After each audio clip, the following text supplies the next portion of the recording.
What would you do if you were in the same circumstances with the characters in the following stories? We would very love to know, and you could share it below under the comment sections. Now, let the stories unfold. Three black SUVs pulled up to a quiet bookshop in a small town in Vermont. Men in suits stepped out first. The street went silent. Then, he stepped out. She hadn't seen him in 20 years, not since they were 10 years old, not since he promised her, standing on a broken bridge in the rain, that he'd come back when he was strong enough to protect her. She waited 5 years. Then, she stopped. He waited 20, and never did. But now he was back. And he wasn't the boy she remembered. And he was one of the most dangerous men in New York. And he had come back, only for her. The October light was turning copper over Briar Hollow when Ellery Voss stepped onto the porch of the Foxglove bookshop and began pulling the sandwich board inside. The town square behind her was almost empty, just the florist locking his van and two teenagers slouched against the war memorial, their phones casting blue on their faces. A Tuesday evening in a place where nothing happened, where nothing had happened for as long as she could remember.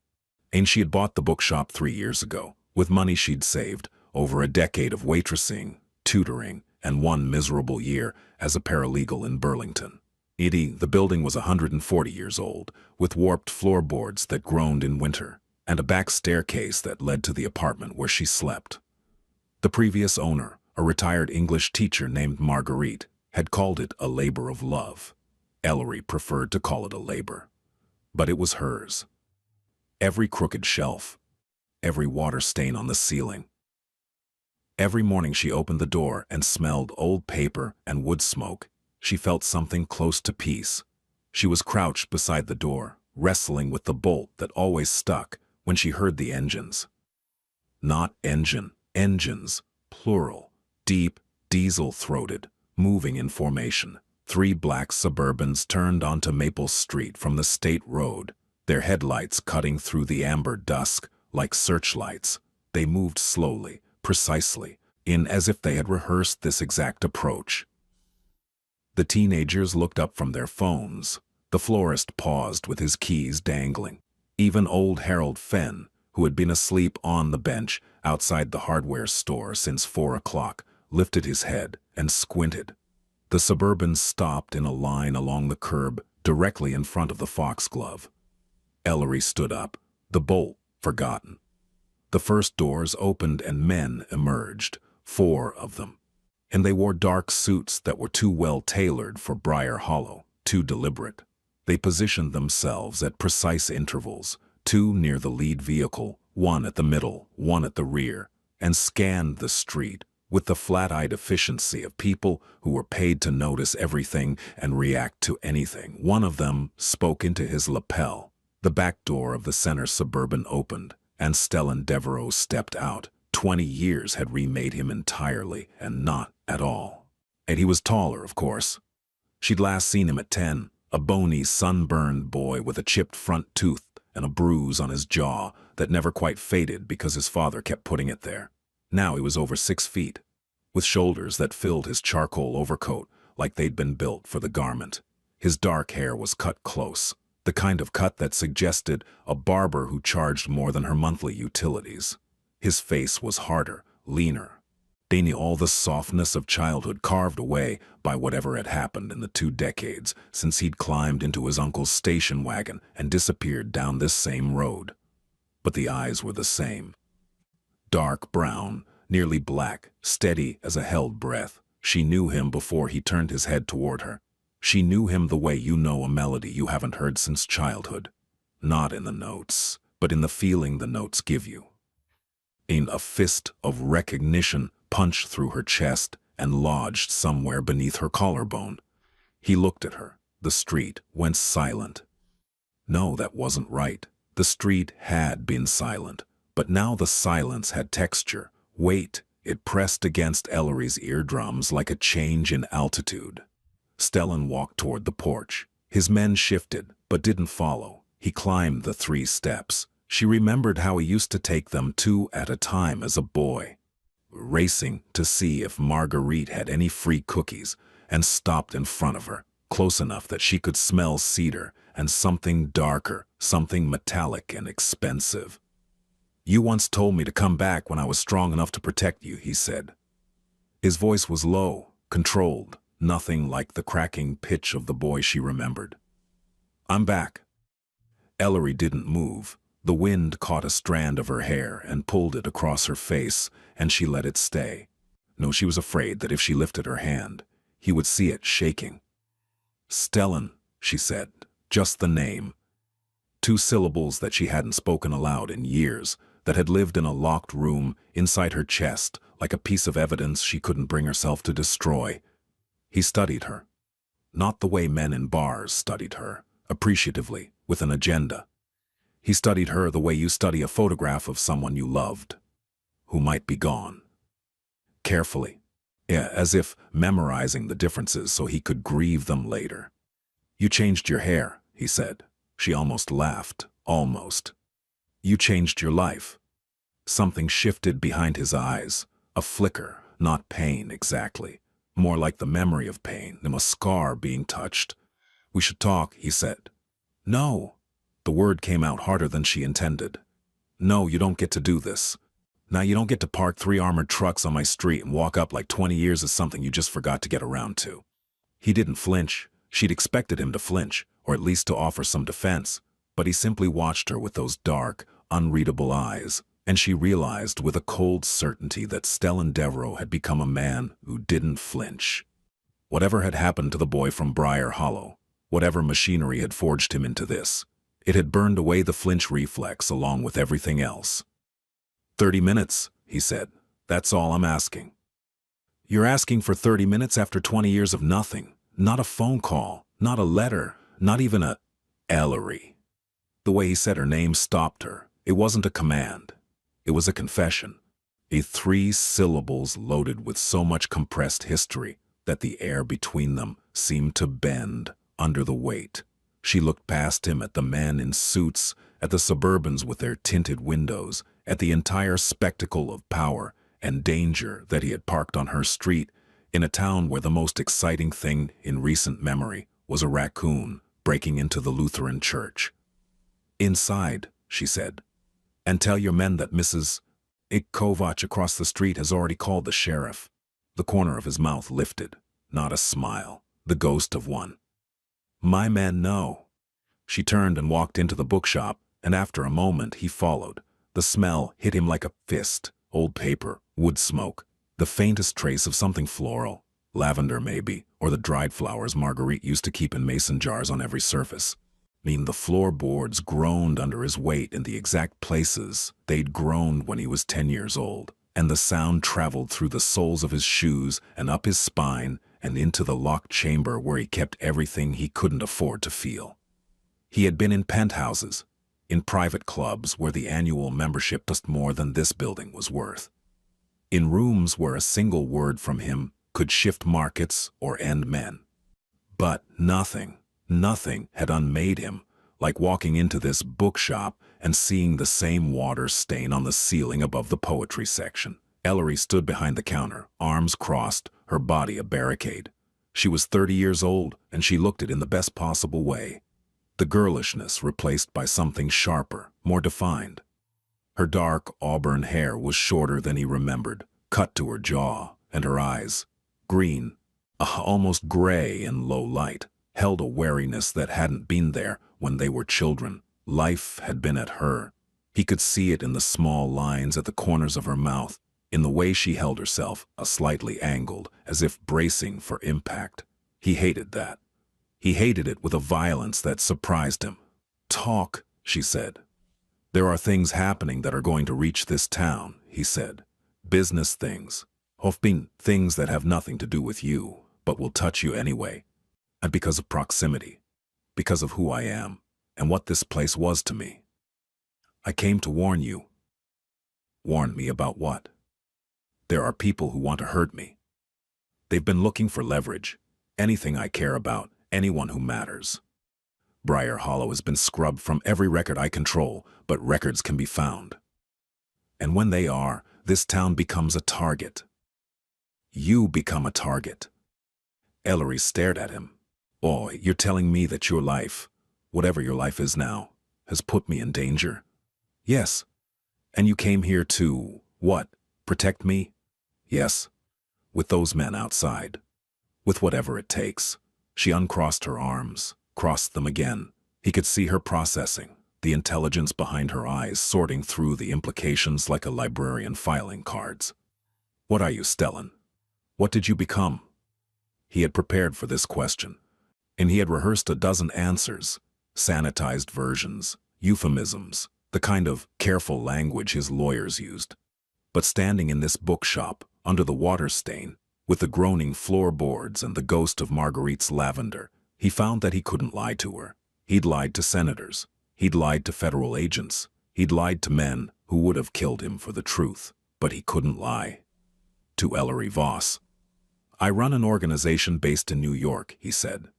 Import, export, real estate, finance, legal on the surface, underneath. He paused. Underneath is complicated. Mafia, she said, not a question.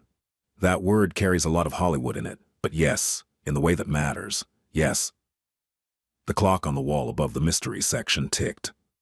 Outside, one of his men coughed. You should go, Ellery said quietly. I can't do that.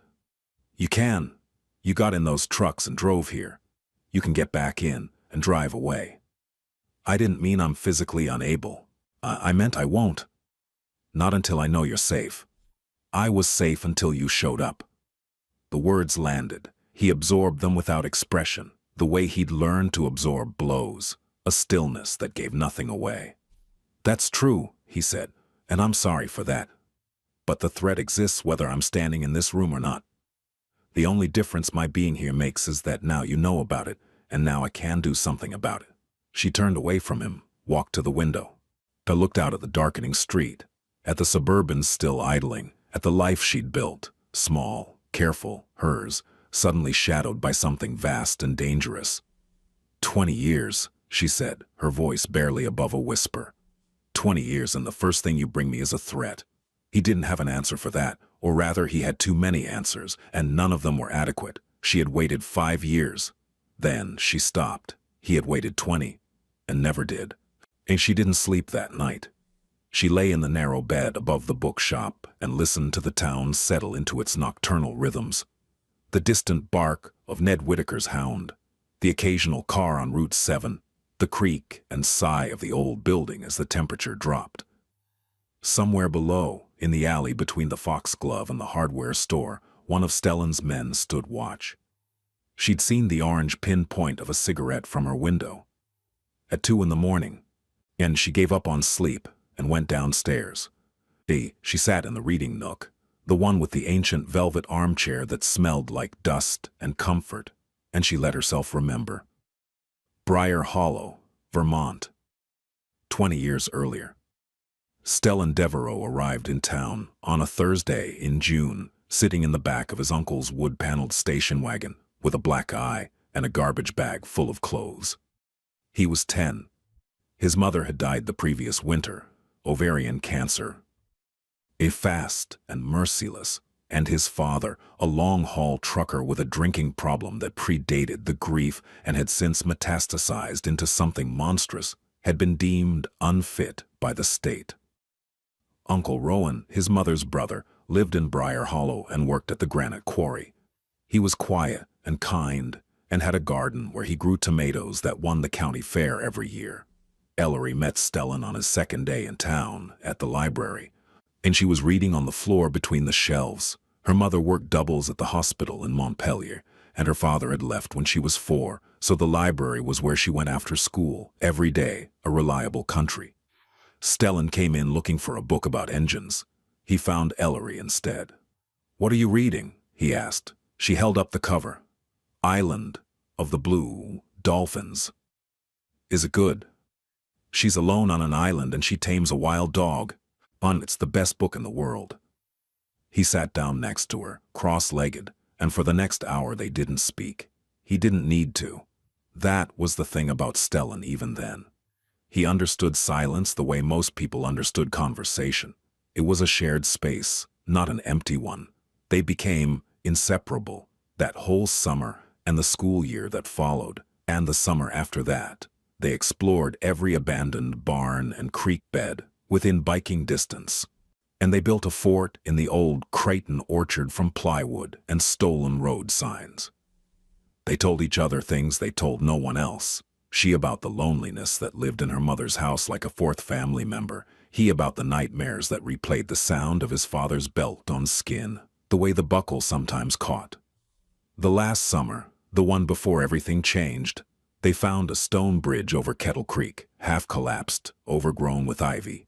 None they claimed it as their place. They carved their initials into the capstone with a pocket knife. E.V. plus S.D., two sets of initials that would outlast them both. "Promise me something," Stellan said one evening. They were sitting on the bridge with their bare feet dangling over the water. The light was going gold. He had a fresh bruise on his shoulder. Uncle Rowan hadn't done it. His father had shown up unannounced the night before, drunk, and before Rowan chased him off with a shotgun and a sermon. Okay," Ellery said. "Promise you'll never forget me." "That's stupid. I'm not going to forget you. You're my best friend." "Promise anyway." She looked at him, really looked, and saw something in his face that she wouldn't understand until years later. Fear. Not of his father, not of the dark, but of disappearing, of becoming unmemorable, of being so unloved that he ceased to exist in anyone's mind. "I promise," she said. I promise I won't forget you, not ever. Not even when we're old and gross." He almost smiled. "And I promise I'll come back." "Come back from what?" "I don't know yet, but I'll come back, when I'm strong enough to protect you." "Protect me from what?" He shrugged, but the shrug was a lie. He meant everything. He meant the whole dark world that had already shown him its teeth. 3 weeks later, the state intervened again. In Uncle Rowan's quarry had an accident, a rock slide that cost him his right arm and most of his livelihood. He couldn't keep Stellan. The boy was relocated to a group home in New York State, then another in New Jersey, then another. Ellery wrote letters to the first address. They came back, marked, "Returned to sender." She called the county office. She was 11 years old, and they told her they couldn't disclose the placement of a minor. She stopped writing after 15 letters. She stopped looking after 5 years. In the reading nook, in the dark, Ellery closed her eyes and pressed her palms flat against her thighs. The boy on the bridge was gone. She had accepted that years ago. She had built an entire life on the foundation of that acceptance. A life that was small and careful and hers, with no room for ghosts. She had dated. She had loved, or tried to. There was a man named Philip, who taught history at the high school, gentle and reliable, who had wanted to marry her. She had said no, and when he asked why, she couldn't explain the reason. Because the reason was a stone bridge and a pair of initials, and a promise made by a boy who had vanished into the American foster care system, like a coin thrown into black water. She had told herself she was being ridiculous, that she was romanticizing a childhood friendship into something it hadn't been, that the boy she remembered was a construction of memory, edited and gilded by nostalgia. And then 3 Suburbans had parked on her street, and a man with those same dark eyes had looked at her like she was the only real thing in a world full of counterfeits, and all her careful construction had come apart like wet cardboard. In the morning, Stellan was sitting on the porch of the Foxglove when she came down at 6:30. He had a paper cup of coffee from somewhere. She didn't recognize the brand, and he was reading a hardcover copy of Meditations by Marcus Aurelius. He'd bought it from the shop's outdoor bargain shelf and left a $20 bill on the ledge. The book cost $3. "You stayed," she said. "I told you, I'm not leaving until I know you're safe." "You can't just stay here, Stellan. This is a town. People talk. Mrs. Kovac probably has a photograph of every one of your men by now. Mrs. Kovac and I had a conversation at 11 last night. She brought cookies. Lemon bars. They were excellent. Ellery stared at him. You charmed Mrs. A Kovac. I answered her questions honestly. She appreciated the transparency. What did you tell her? That I grew up here, that I came back for personal reasons, that my men are private security and would not be a disruption. And she believed that. She said she remembered me. She said I was the boy who used to steal apples from Dr. Creighton's orchard. He paused. She wasn't wrong. Ellery sat down on the porch steps. The morning was cool, the kind of New England autumn morning that smelled like wood smoke and dying leaves. Across the square, Lila Bracken was opening the diner. Everything was normal. Everything was exactly the same as yesterday, except for the men in dark suits, positioned at discrete intervals along the street, and the man on her porch, who had once been a bruised boy and was now something else entirely. Tell me what happened to you, she said. All of it, from the beginning. He closed the book. Yoy, it set it on the railing. The morning light caught the angles of his face, and she saw, for just a moment, the boy underneath the man. The bones hadn't changed. The architecture was the same. After Rowan lost his arm, the state moved me to a group home in Albany. He began. It was, institutional. Not cruel exactly, but indifferent. I was there for 8 months. Then a foster family in Hoboken, the Thurman Becketts. They were decent but overwhelmed. 4 foster kids, 2 biological. I didn't stay. Why not? Because I was angry, Ellery. I was angry in a way that made me dangerous to be around. I broke a window. I got into fights at school. I was moved again to a group home in Elizabeth, New Jersey, and that's where I met Kirse Pallavicini. She noticed his voice changed when he said the name, a subtle tightening like a guitar string being tuned. Kirse was 16. I was 12. He ran the home, not officially, but in every way that mattered. And he decided who ate first, who got the good beds, who was protected and who wasn't. He was smart, ruthless, and he saw something in me. I don't know what. Maybe he recognized the anger. Maybe he just needed a kid who was willing to do things without asking questions. What kind of things? Deliveries at first. Envelopes, small packages. I didn't know what was in them, and I didn't ask. Then collections. Then I learned that Kirse wasn't just some teenage bully. He was connected. His uncle, Pasquale Pallavicini, ran a significant operation in Newark. Import and logistics, which is a polite way of saying narcotics, weapons, and money laundering. He told the story the way he told everything, calmly, precisely, without self-pity. And that, she realized, was what made it devastating. He wasn't asking for sympathy. He was reporting facts. By 14, Stellan was embedded in the Pallavicini network. By 17, he had a reputation, not for violence, although he was capable of it, but for strategy. He could see 3 moves ahead. He could read a room the way she could read a page, instantly, intuitively, catching the subtext beneath the text.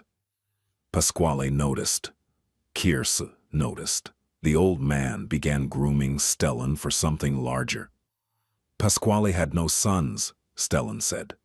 Kirse was capable but unstable. He wanted someone who could think, not just act. So he invested in me. Sent me to school. Not a real school, but tutors. Business, finance, law. And he said a good leader needed to understand the system he was breaking. And you just went along with it? I had nowhere else to go, and I was good at it, Ellery. That's the part I can't make noble. I wasn't a victim trapped in circumstances. I saw what was offered and I took it. I chose it. The admission hung between them like smoke. By 22, I was running Pasquale's operations in 3 boroughs. By 25, he was dying. Prostate cancer. And slow and ugly. And he named me his successor, not Kirse. Kirse never forgave me for that. Where is Kirse now? The pause before his answer was just a fraction too long. Kirse is the reason I'm here, Stellan said. He's the threat. 3 days passed with the quiet intensity of a held breath. Stellan's men. She learned there were 6 in rotation, moved through Briar Hollow with a professionalism that almost made them invisible. Almost. The town knew. Of course the town knew.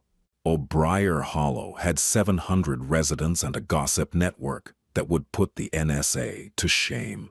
By the second day, the prevailing theory at Lila Bracken's diner was that Ellery's childhood friend had become a tech billionaire with a security detail. And wasn't it romantic that he'd come back for her? Ellery let the rumor stand.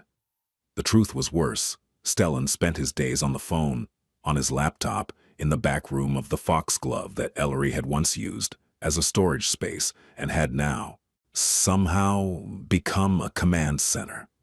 She watched him work and saw a different person from the one who sat on her porch in the mornings reading philosophy. This Stellan was clinical. His voice dropped. His sentences shortened.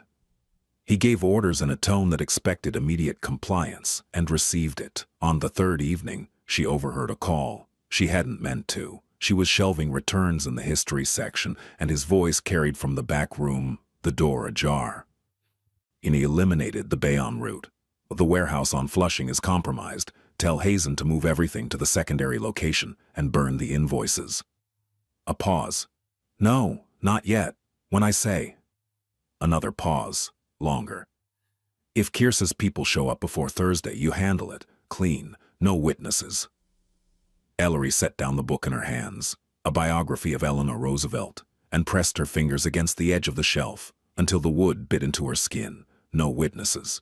And she was still standing there when he came out. He saw her face and knew immediately.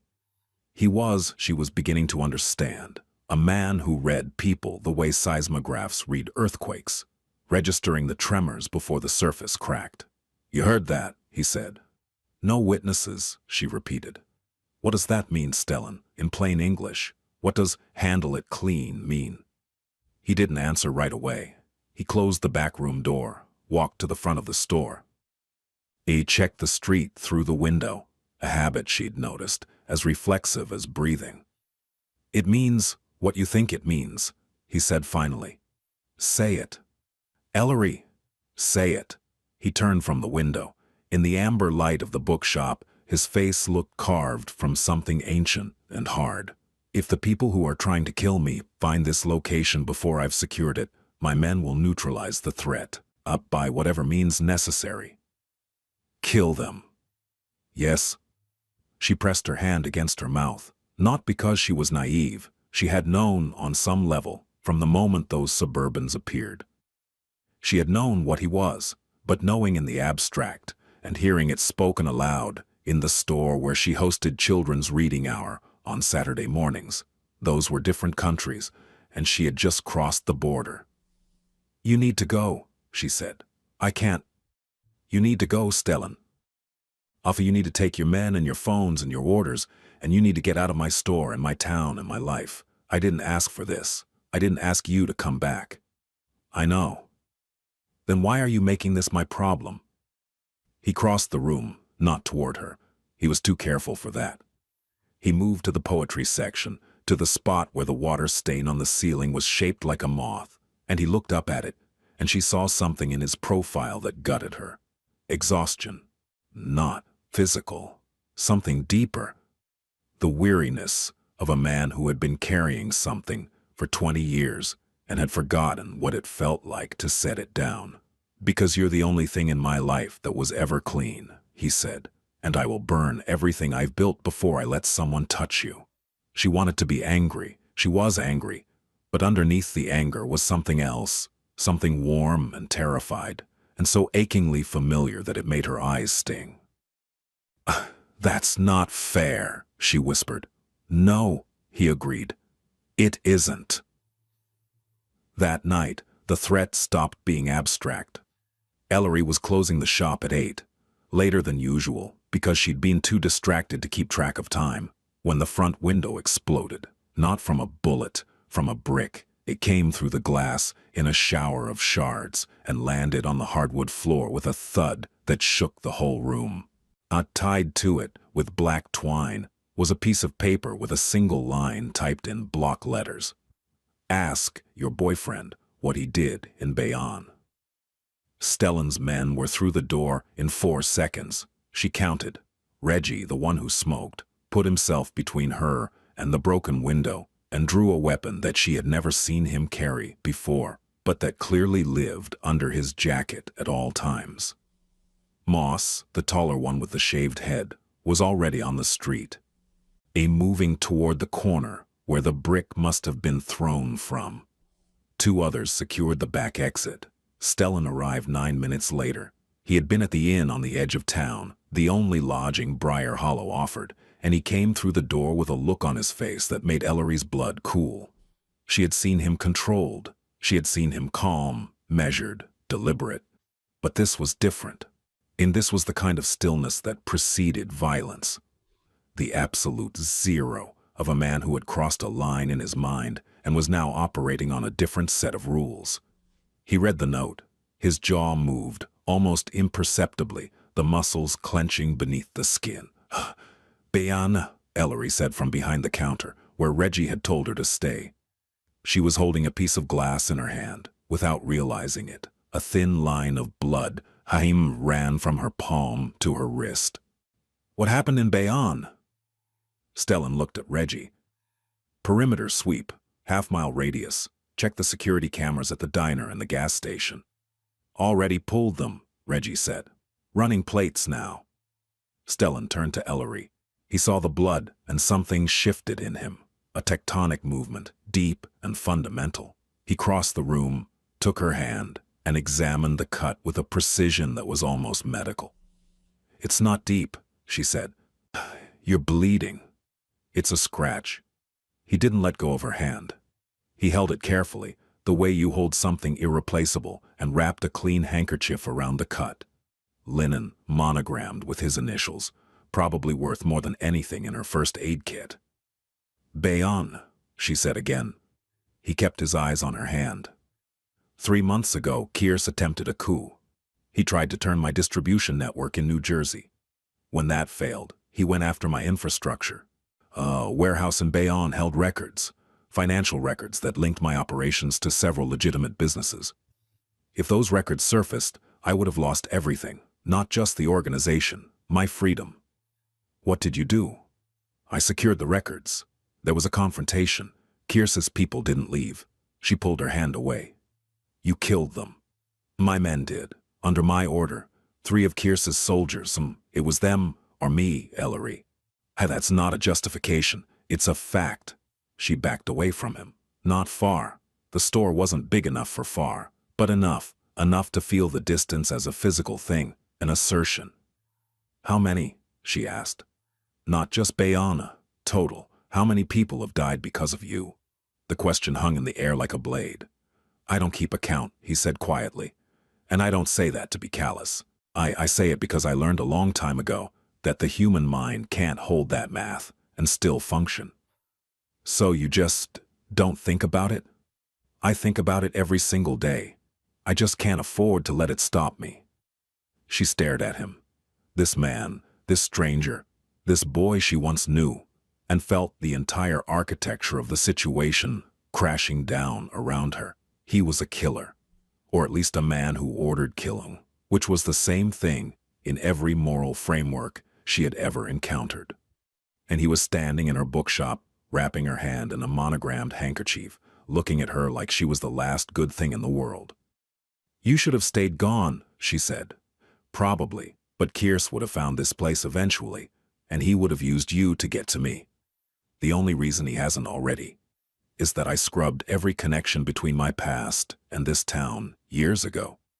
But 3 months ago, someone talked, one of my people, a man named Thurlow, who I trusted, sold information to Kearse, including the name Briar Hollow. The brick, that was a message. Not for you, for me. Kearse wants me to know he's close. He wants me to panic, make mistakes. And will you?" The look he gave her was the most honest thing she'd seen from him yet. "I don't panic," he said. "I plan." Over the next 4 days, Briar Hollow transformed, subtly, almost imperceptibly, but Ellery felt it the way you feel, a change in barometric pressure before a storm. More of Stellan's people arrived, not conspicuously, no more Suburbans, no more suits. They came as individuals, in rental cars and on motorcycles, and they blended in with the deliberate skill of people trained in invisibility. A woman named Felicia, who looked like she could have been a yoga instructor, took a room at the inn and spent her days on a laptop with 3 monitors. A man named Greer, built like a defensive lineman, but with the soft voice of a librarian, set up a communications hub in a vacant storefront on the square, pretending to be scouting locations for a cafe franchise. Stellan coordinated everything. He was on the phone from 5 in the morning until midnight, speaking in a mix of English, French, and a language she didn't recognize that turned out to be Romanian. Pasquale's mother had been from Bucharest. Nina and the old man had insisted his inner circle learn the language. It was, Stellan explained, useful for conversations you didn't want overheard.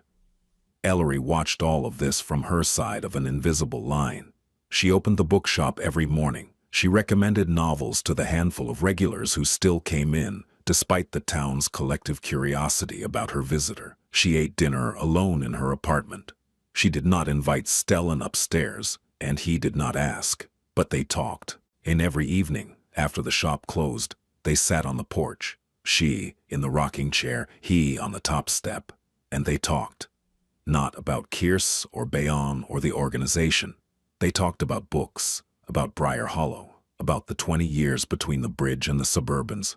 He asked about her mother. She told him, cancer 4 years ago, quick, like his mother, a cruelty shared. She asked about Uncle Rowan. Dead too.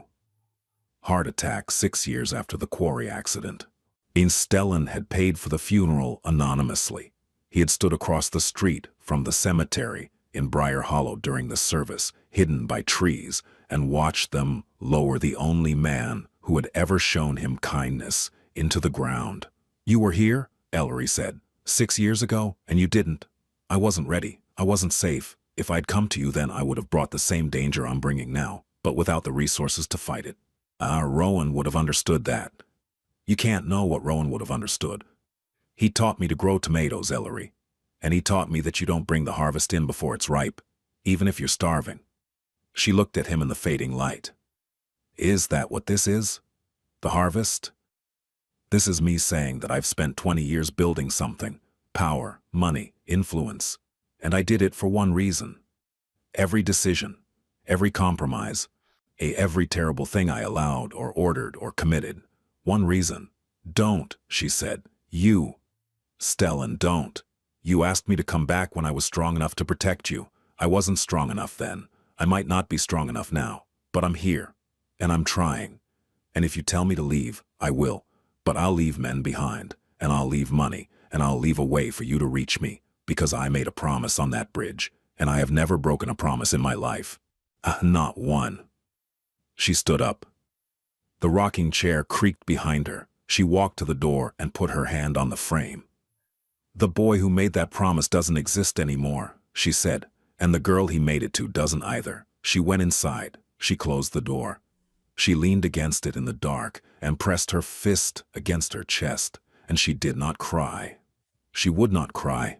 She had given herself that rule years ago, and rules were the scaffolding that kept her standing. On the other side of the door, Stellan sat on the top step and looked up at the stars over Briar Hollow. The same stars he'd looked at from the bridge with a girl who smelled like library books. And he felt, for the first time in 20 years, the full weight of everything he had become. The call came on a Sunday. Ellery was in the middle of her weekly ritual, the only indulgence she allowed herself, making French press coffee and reading the Sunday New York Times on the floor of the bookshop with the morning light coming through the one unbroken window. She had replaced the shattered one with plywood and a tarp, giving the foxglove the look of a building in early-stage recovery. Stellan's phone rang at 7:14 a.m. She heard it through the floor. His command center was directly below her apartment. She heard the muffled urgency of his voice, the rapid-fire exchanges, the sound of a chair being pushed back. 15 minutes later, he knocked on her door. Not the shop door. The apartment door, at the top of the back staircase. He had never come to her apartment before. The boundary had been unspoken but absolute. She opened the door in her robe, and the look on his face stopped the complaint forming on her lips. "Kearse is in Vermont," he said. "Yeah, he crossed into the state last night with 8 men. They're moving toward Briar Hollow." The French press sat on the counter behind her, forgotten, the plunger still up. "How long?" "Hours, maybe less. He's not coming for a negotiation. He's coming to make a statement." "What kind of statement?" Stellan's jaw tightened. "The kind that involves casualties." Ellery gripped the doorframe. The word, casualties, landed in her chest like a stone dropped into still water. Yeah, and the ripples spread outward through her whole body. "The town," she said. "The people here. Harold, Lila, the Bracken kids. I'm evacuating my men from the town center. When this happens, it'll happen on my terms, on ground I choose, not here."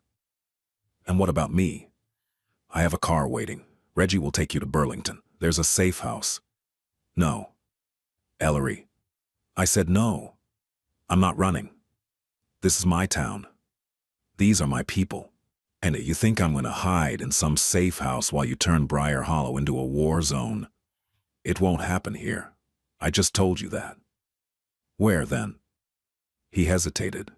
It was the first time she'd seen him hesitate about anything tactical, and it frightened her more than the information about Kearse. "The quarry," he said. "Rowan's quarry. It's been closed for years.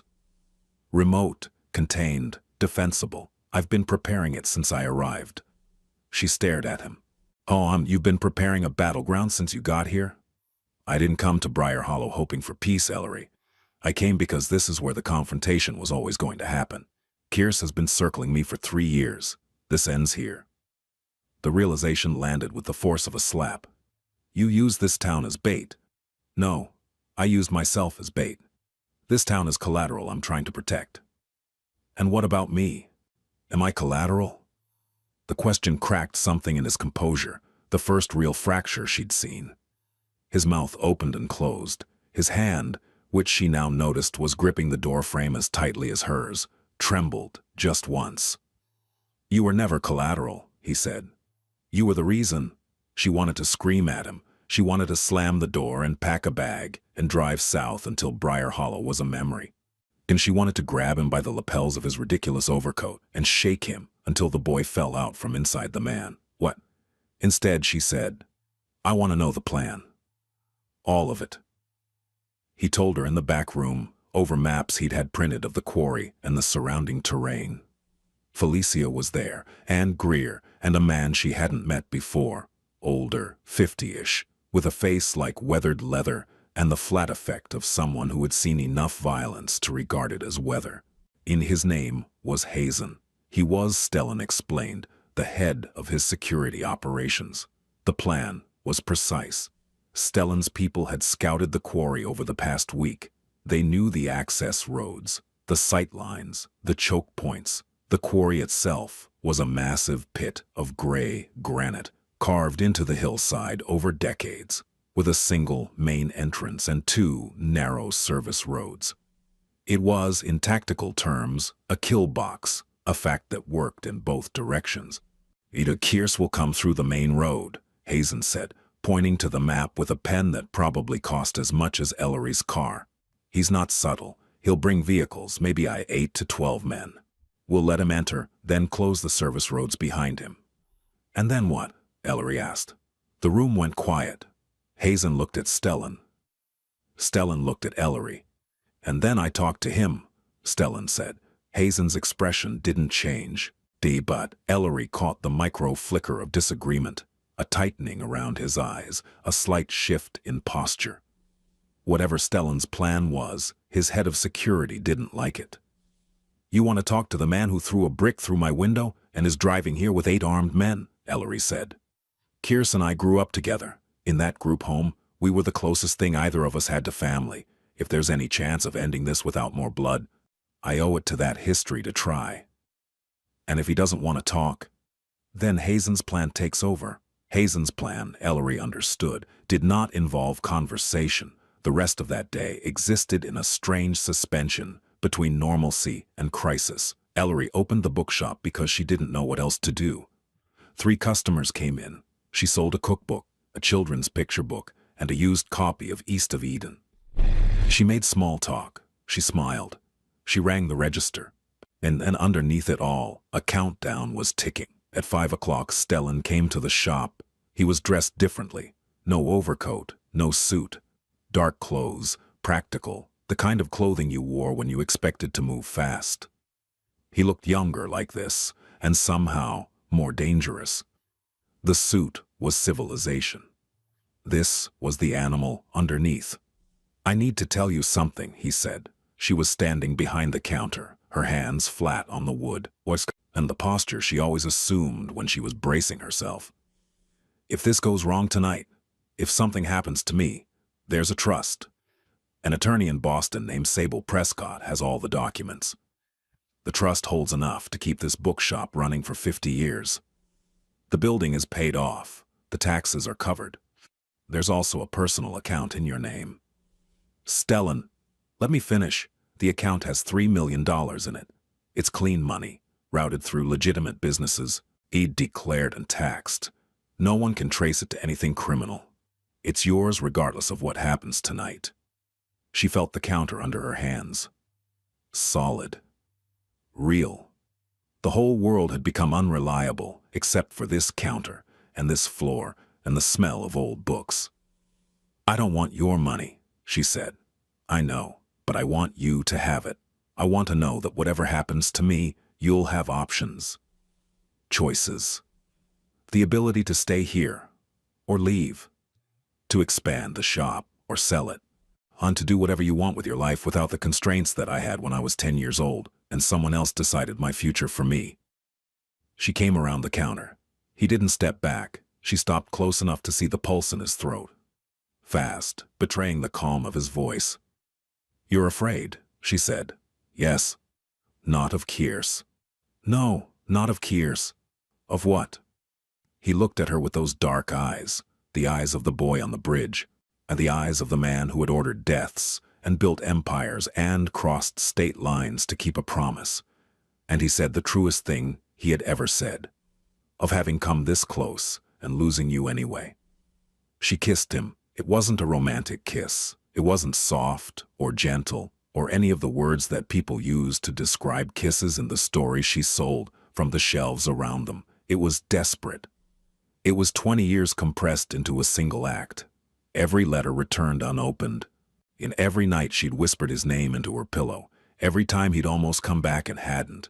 Every terrible choice and lonely triumph and quiet devastation. It was a kiss that said, "I'm furious at you and I've never stopped loving you, and if you die tonight, I will never forgive you all at once." He kissed her back.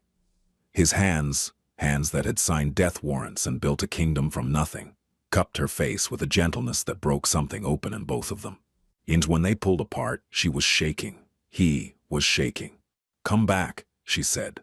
The same words, rearranged. The same promise, reversed. "I will," he said, and meant it the way he meant everything. Absolutely, unequivocally, against all odds and evidence. The quarry was a wound in the earth. Stellan stood at its edge as the last light bled from the sky, looking down at the pit that had taken Uncle Rowan's arm and, eventually, his life. The granite walls were 30 meters deep, unlayered in shades of gray and silver, with pools of rainwater at the bottom that reflected the emerging stars. It was beautiful in the way that damage could be beautiful, raw, exposed, honest about what it was. His men were in position. 12 in total. Hazen, Reggie, Moss, and 9 others who had been with him long enough to trust with their lives and his. They were scattered across the quarry's perimeter, invisible in the darkening landscape. Felicia monitored the road from a van parked half a mile away, her screens glowing green with surveillance feeds. At 8:47 p.m., Felicia's voice came through his earpiece. 3 vehicles, main road, 8 minutes out. Stellan closed his eyes. Took one breath. Let it out. He thought about the bridge, the initials carved in stone, a girl who smelled like library books. He opened his eyes. "Let them come," he said. Kears Pallavicini had changed. Then that was the first thing Stellan noticed. when the Leod vehicle stopped at the quarry entrance, and the man who had once been the closest thing to a brother stepped out. He was heavier, not fat, thick, solid, the build of a man who had stopped caring about aesthetics and focused exclusively on intimidation. His red hair was cropped close, receding at the temples, and a scar that Stellan didn't recognize ran from his left ear to his jawline. He wore no suit, no pretension, jeans, boots, a leather jacket that looked like it had survived several lifetimes. He carried himself with the loose-limbed confidence of someone who had accepted that tonight might be his last night and had decided to enjoy it. Behind him, his men fanned out. 7 of them, armed. Their faces were blank in the way that men's faces go blank when they've been paid enough to stop asking questions. Stellan stood alone in the quarry's main clearing, illuminated by the headlights of Kyrsa's vehicles. In an intentional choice, a statement. Stellan, Kyrsa's voice echoed off the granite walls. You look expensive. Kyrs, you look alive. I wasn't sure you would be. Because of Bayon, your boys killed 3 of mine. Cost of business. Kyrs walked closer, his boots crunching on gravel. But you knew I'd come for the balance. I knew you'd come. I chose where. Kyrs looked around the quarry, the walls, the shadows, the strategic terrain, and nodded slowly. The old man's quarry. Ah, sentimental. Practical. Same thing with you. Kyrs stopped 10 feet away. In the headlights, his eyes were pale green, almost colorless. I didn't come to fight you, Stellan. I came to offer you a deal. Stellan said nothing. Waiting was a weapon he had mastered. Walk away, Kyrs said. Hand me the network, the New York operations, the finance arm, the political connections, all of it. Walk away clean, take your money, take your bookshop girl, and disappear. I'll let you go. No one chases you, no one touches her. And why would you let me go? Because killing you is expensive. You've got friends in Washington. You've got insurance, files, recordings, favors owed. Taking you out would cost me more than the network is worth. But if you hand it over willingly, those friends become my friends. Those favors become my favors. It was, Stellan had to admit, a rational offer. Kyrs had always been more intelligent than people gave him credit for. And if I say no? Kyrs shrugged. The shrug was theatrical, but the threat beneath it was not. Then we do this the other way. And I promise you, Stellan, if we do it the other way, I will find her. Not tonight, maybe not this year, but I will find her, and I will use her, and when I'm done, I will leave her somewhere that you'll find her eventually. That's not a threat, it's a guarantee. The words dropped into the quarry like stones into deep water, and the silence that followed was the most dangerous silence Stellan Devereaux had ever inhabited. He had killed men for less. He had destroyed entire operations for less. The machinery of violence inside him, assembled over 20 years, maintained with ruthless discipline, roared to life like a furnace, and it took every fragment of control he possessed to keep his voice level. You shouldn't have said that, Stellan said quietly. It's the truth. It is. And that's why you shouldn't have said it, because now I know that no deal keeps her safe. No arrangement, no handshake, no treaty. You've told me that her safety depends on your restraint, and I know your restraint, Kyrs. I grew up watching it. It doesn't exist. Kyrsa's expression shifted, a flicker of recognition that he had miscalculated. So here's my counteroffer, Stellan continued. You leave, tonight. You take your men and you drive back to New Jersey and you never speak her name again. In exchange, I let you keep your operation, what's left of it. And I don't send the Bayon evidence to the FBI field office in Newark, which is where it's been sitting in a sealed envelope since last Tuesday. You're bluffing. I've never bluffed in my life. Ask Hazen. At the mention of the name, Kyrs stiffened. He knew Hazen. Everyone in their world knew Hazen. The man's reputation was simple and absolute. When Hazen was involved, the conversation was over. Hazen, Kyrs said the name like a curse. He scanned the quarry walls, the shadows, the ledges, the places where a man with a rifle could make the whole negotiation moot. He's here, Stellan confirmed. Along with 11 others, you brought 7, Kyrs. You're outmanned, outpositioned, and outplanned. The service roads behind you are sealed. The Felicia's been tracking your vehicle since you crossed the state line. I know everything about tonight except which decision you're going to make in the next 60 seconds. The quarry went silent. Kiers's men shifted, Stellan's men didn't. That difference, the stillness of discipline versus the restlessness of uncertainty, said everything. Kiers breathed in, breathed out, and then, slowly, he began to laugh. It was not a pleasant sound. It was the laugh of a man who had been beaten and was too proud to admit it without first wrapping the admission in contempt. You always were the smart one, Kiers said. Pasquale saw that. I hated him for it, hated you for it. I know. And the girl? The bookshop girl? You're really going to give up all of it? The network, the money, the power, for a woman you haven't seen since you were 10? Yes. The answer was so simple, so immediate, so completely without hesitation. On that Kiers actually flinched. You're insane, he said. Possibly. Kiers looked at him for a long time. The headlights threw their shadows across the granite in distorted shapes. Two men, stretched and warped, their outlines overlapping. The FBI envelope, Kiers said. If I leave, if I take your deal, the envelope stays sealed? As long as the terms are honored. If anything happens to me, or to her, or to this town, the envelope opens. Automatically. I'm dead. It opens. Oh, she's hurt. It opens. A brick comes through a window anywhere in Vermont. It opens. You've thought of everything. I've had 20 years to think. Kiers turned, walked back toward his vehicles. His men followed, their formation collapsing into a retreat that tried to look voluntary. At the door of the lead car, Kiers paused. She doesn't deserve you, he called back. And you don't deserve her. That's the tragedy. I know, Stellan said. The engines started. The vehicles turned.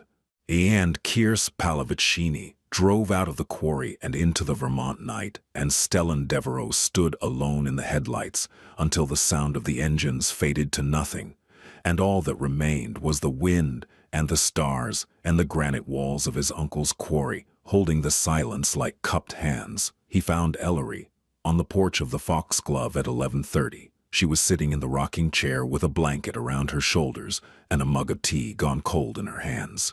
And she hadn't been able to stay inside. The walls had felt too close, the rooms too quiet.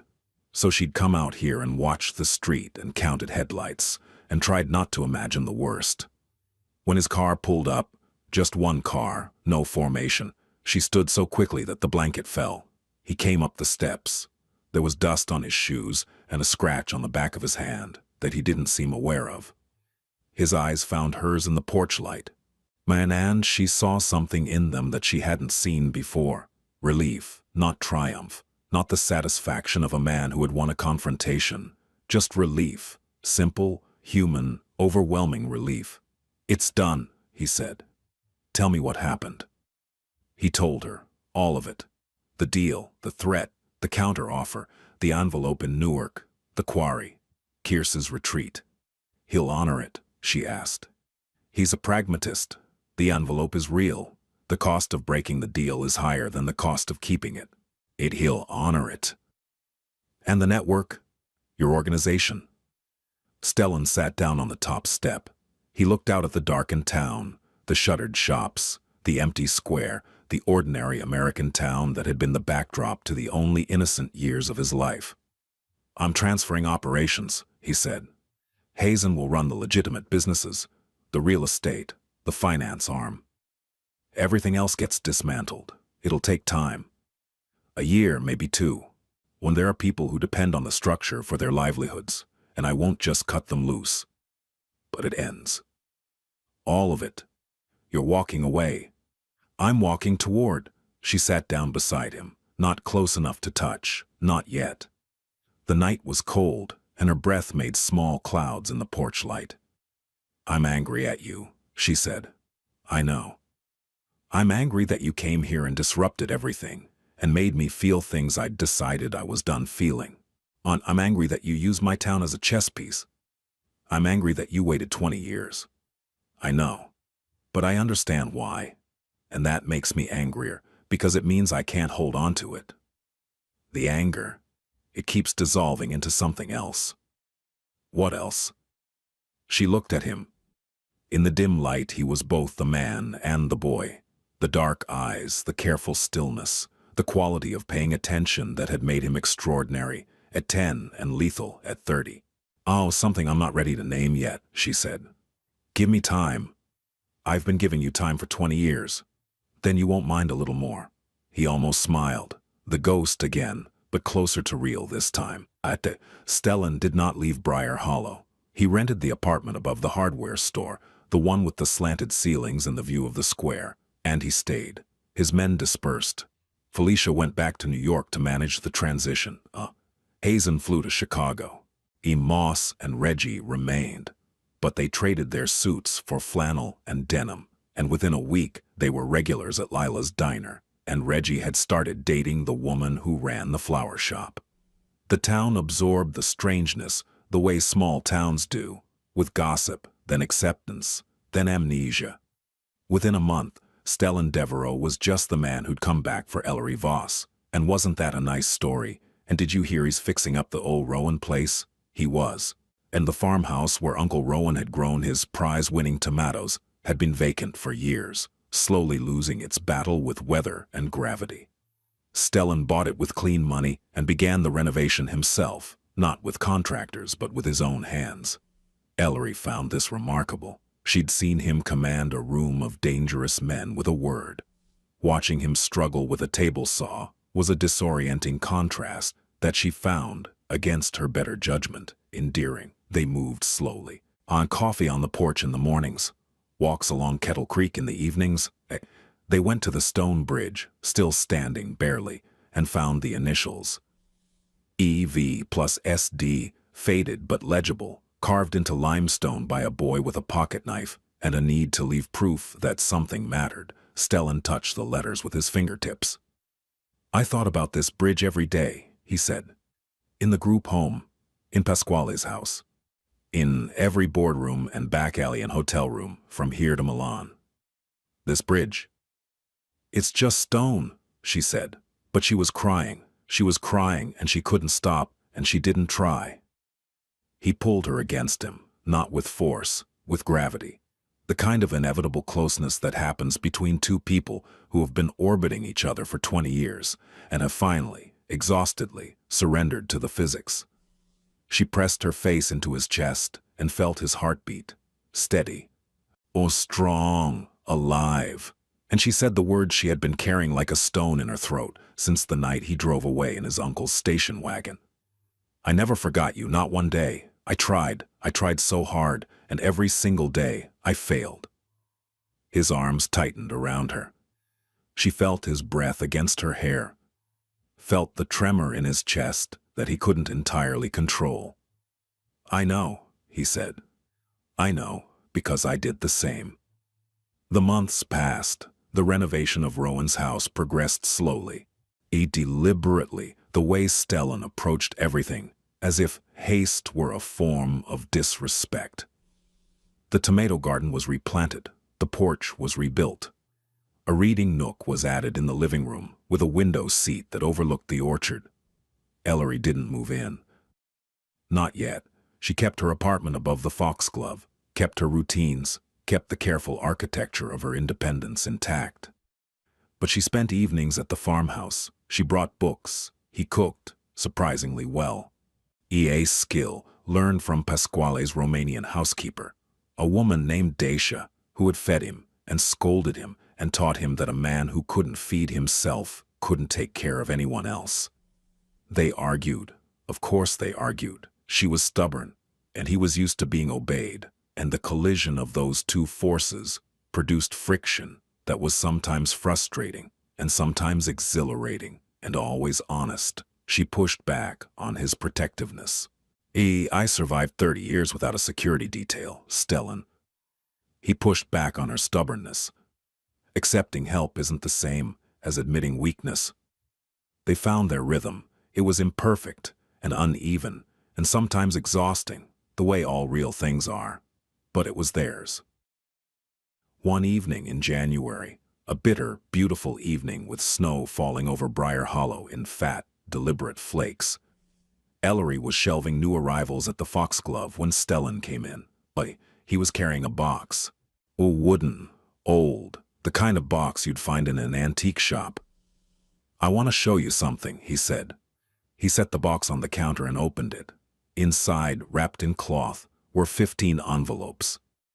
Yellowed, creased, addressed in a child's handwriting to various group homes and foster agencies across New York and New Jersey.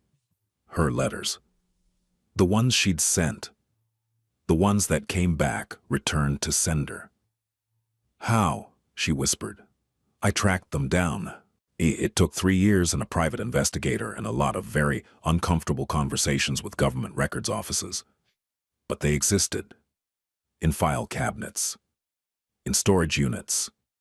In the basements of agencies that had been shut down and reopened under new names." He paused.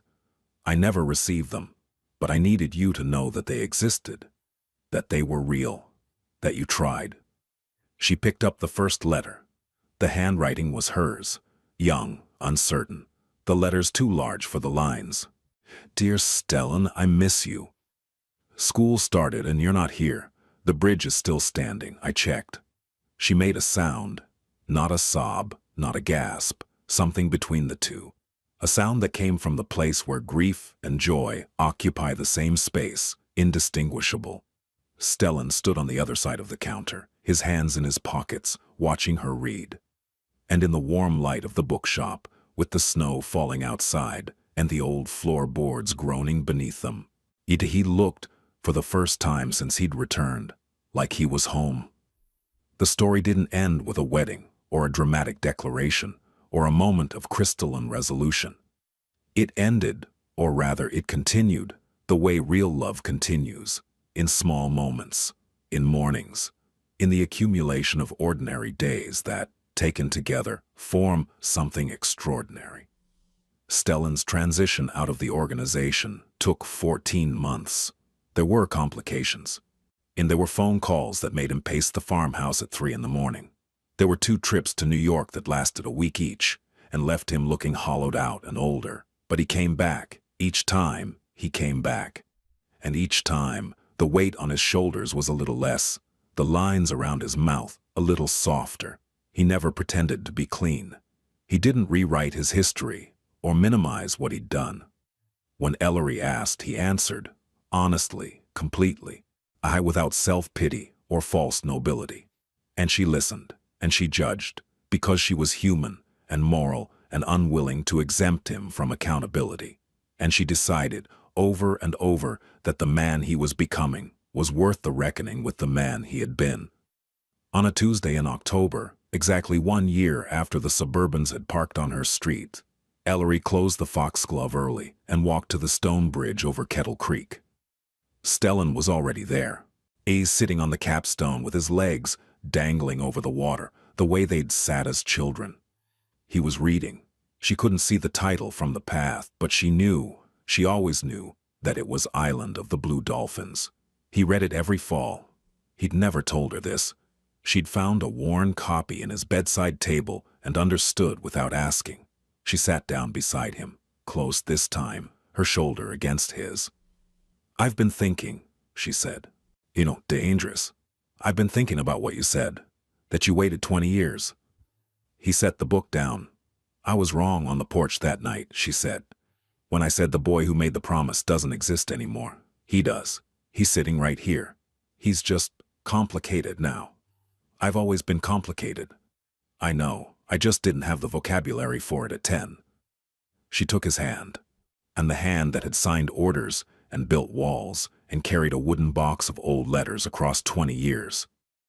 "I'm not going to say I forgive everything," she said, "because forgiveness isn't a single event. It's a practice. It's something I'll have to do over and over, probably for the rest of my life. But I'm choosing to do it. I'm choosing you, Stellan, not the Mafia boss, not the Empire. You, the boy on the bridge who was afraid of being forgotten." He turned to look at her, and the October light was the same light. Copper, amber, golden, that had been falling on this bridge for 100 years. The creek ran beneath them, unhurried, patient, following its course. "I was never afraid of being forgotten," he said quietly. "I was afraid of being forgotten by you." She leaned into him. He put his arm around her. They sat on the bridge over Kettle Creek, in the small town where everything had begun and everything had almost ended, and the light turned gold, even when the water ran, and the carved initials in the capstone held their shape against the weather, as they always had, as they always would. Some promises take 20 years to keep. But the ones that matter, the ones carved in stone by children who didn't yet know what they were promising, those are the ones that last.